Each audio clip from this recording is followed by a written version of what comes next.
Welcome to this introduction to virtualization. As we know, for cost optimization, virtualization has become a real necessity for business. Introduction to a concept that is more than 13 years old but corresponding to the future of computer architectures. Virtualization makes it possible to operate several operating systems simultaneously and seamlessly on the same physical machine. In demand, there will be several virtual machines on a physical machine sharing the resource of it. The exponential evolution of the computer components and their computational power give new optic to computing. Physical and logical notions are also at their peak due to material limitation. In the logic, virtualization works on the same principle. Instead of multiplying the physical machines with a single operating system, one uses a physical machine to virtual several operating systems. In particular, virtualization was created to address the problem of underutilization of hardware resource. So virtualization therefore represents the addition of best IT practice. So for example, we have the multi-process architecture, we have the multi-core architecture, we have the hyper-threading architecture that contains two logical core per physical process. So the question is why we need to virtualize our data center. As we know, a server consumes as much electricity at 20% charge as at 18%. So the server is consumed the electricity no matter how much you use it. So let's take a fictional case of an SMA of about 15 employees who have not implemented virtualization on their infrastructure. Here is a list of servers with their solicitation index. So for example, in this server we have an Active Directory cluster with terminal service that need at least 2 servers. Those Active Directory consume at the 70% of resource of a server. We have a mail server that consumes about 12% of the resource. We have an application server that consumes about 25%, and we have an accounting server that consumes only 5% of the resource of this physical host, and some other application. It might be noted, and rightly, so that the only servers whose power is properly exploited are those of the cluster. We can easily see the waste of resource this company will therefore have to gain from using virtualization on its server architecture. It could very well keep its cluster as it is, but group the remaining 3 servers in a single server and virtualize the 3 operating system. So what is the benefit doing that? As you will see in this picture, make its infrastructure and resource cost effective by using smarter.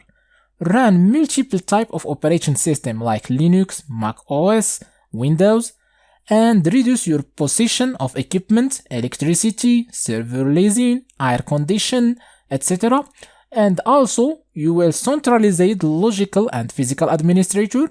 An administrator can manage 6 servers in one physical host, and also rapid deployment of the cloning. We're going to see those steps later, how to clone your machine easily. Also, we have a flexible hardware development. We don't have a lot of hardware, so need a small local to use our hardware, and small cable, smart connection. Also, we have resource allocation and load balancing, and we have the partitioning and lot of other benefits we get from virtualization. So this is a meaningful, but do not use virtualization if your servers are quite busy. This adds an extra unnecessary layer and you will lose performance. So for that, in virtualization, we have 2 types of hypervisor. Our course will concentrate on a hypervisor. All the tasks that we're going to do is in a hypervisor level. So in virtualization, we have 2 types of hypervisor. The type number 1, or call it bare metal, is a tool that intervenes between the hardware and software layer. it has access to the component of the machine and has its own kernel. It is therefore over this core that the operating system will be installed. It therefore controls the operating system from the hardware layer. It is administered via a virtual machine management interface. We're going to see it later. It is much powerful than Type 2 of hypervisor, especially because of its proximity to hardware in like a prohibited price. The layers are organized as follow. We have the hardware layer, virtualization layer, the hypervisor, then operating system virtualization. So for that, we can use some software or some hypervisor. The famous of them is VMware vSphere, the ESXi that we're going to use in this course. We have the Microsoft Hyper-V, one of the famous hypervisor. We have the Xen, we have the QVM, an open source software, and some other hypervisor we can use it. So the second type of hypervisor, we have the hypervisor number 2, or hosted architecture, is an application installed on an operating system. So it is depend on it. Performance is reduced compared to hypervisor of type 1 since access to the hardware, CPU and RAM and driver is done via an intermediate layer. However, it's often a perfect cell between installing operating system. The layers are organized as following. We have the hardware layer, the host operating system, the virtualization layer or the hypervisor, and the operating system virtualization.